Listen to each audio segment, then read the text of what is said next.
In today's video, I'm going to show the best way to travel from northern Thailand into Laos. We're taking the slow boat down the Mekong, but we're doing a semi-private one instead of the public one. I was picked up from my hotel at 5 a.m., driven to the Thailand immigration office, and we had coffee out of the back of the van. It tasted awful, but I was happy to have it. Once I made it through the Thai immigration, we were driven across the river to Laos. Make sure you have all of your documents ready beforehand. You'll stand in this line, and then you'll give them your documents and your passport. Then you'll stand over in this big group of people waiting for your name to be called out to retrieve your passport with your new Laos visa in it. The cost is about 40 USD. So Laos is an acceptable form of payment for the visa here in Laos. Everything says it has to be USD. It does not. So now we're going back outside to the ATM to get some Laos. Then you're driven 15 minutes down to the boats and the journey begins. Sitting up in the front of the boat, looking out, seeing the Mekong. Ah, this is so cool and so much better than being on the public boats. Having space, having lunch provided, being able to walk around, loving it. Laying here, reading my Kindle, looking out, seeing like the cliff sides of the Mekong Delta. It doesn't get better than this.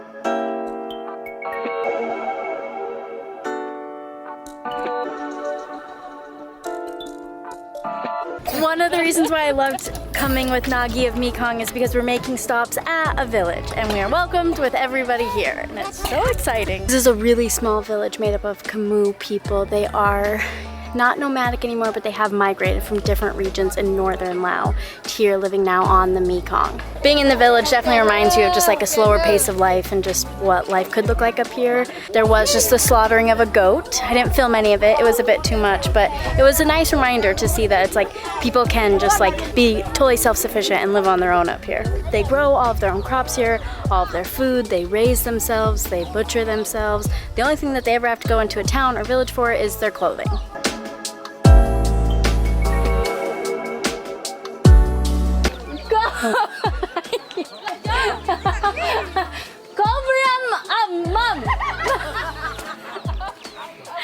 Trying to speak their language. They don't speak Laotian. They speak their own tribal language. They're some of the most hospitable people ever. The kids are so friendly, so cute. They've been making fun of me for the last like 5 minutes because I've just been trying to say one word, thank you. Oh, this is what travel's about. This is why spending the extra money to come and have experiences like this is why this is worth it. I think I might have a posse and an entourage the entire walk back to the boat. Some of the cutest kids. Somebody on our boat's got their drone up in the air and the kids are going crazy over it, and it's so cool to see their excitement right now.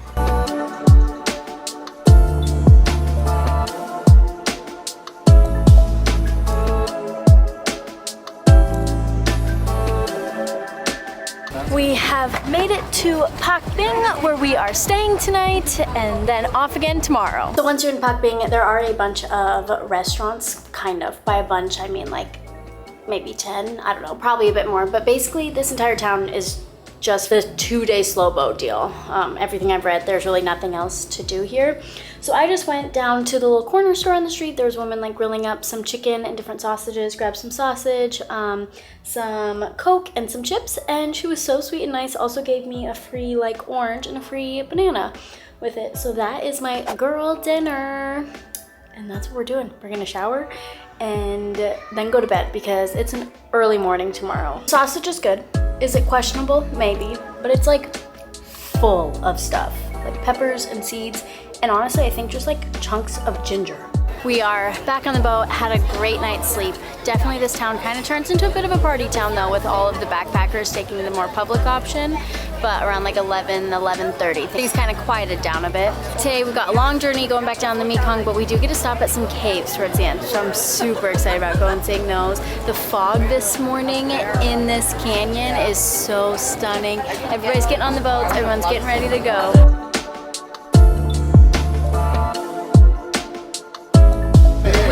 the Pak-u caves now, heading up in there.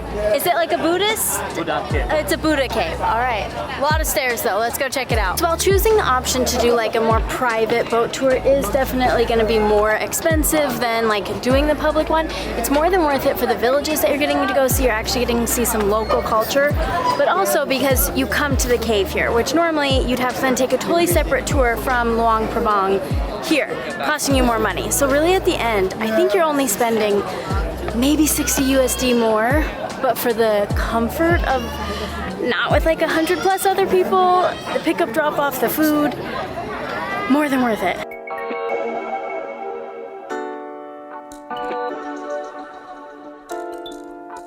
I didn't realize that there was an upper cave, so now we are running to go to the upper one. You definitely want to make sure you come up to the upper cave. It's pretty good size and you got some room to walk around. The very first cave, the lower cave that you'll come to, very kind of steep and crowded. But in total, between the lower and the upper, there's 4,000 Buddha statues. Really interesting, but I sprinted up the stairs. It's a lot of stairs.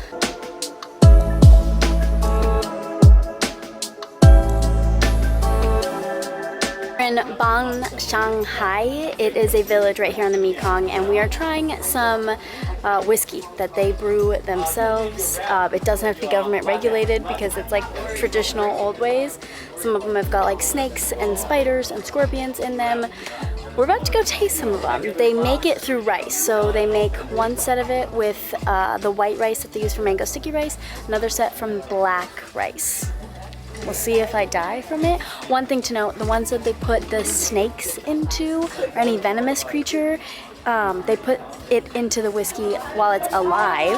It has to sit for like a year or something. Then they taste it, a little sample. If it makes you like itchy, or if you feel like you're getting a rash from it, then that means it's still poisonous, not good. You can't drink it yet. Like, oh, that's a great way to test that. Cheers.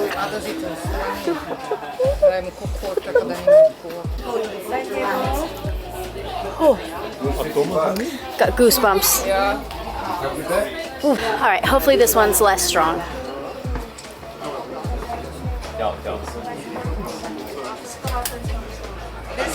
Less strong, but kind of sour. Last but not least, the sweetest one.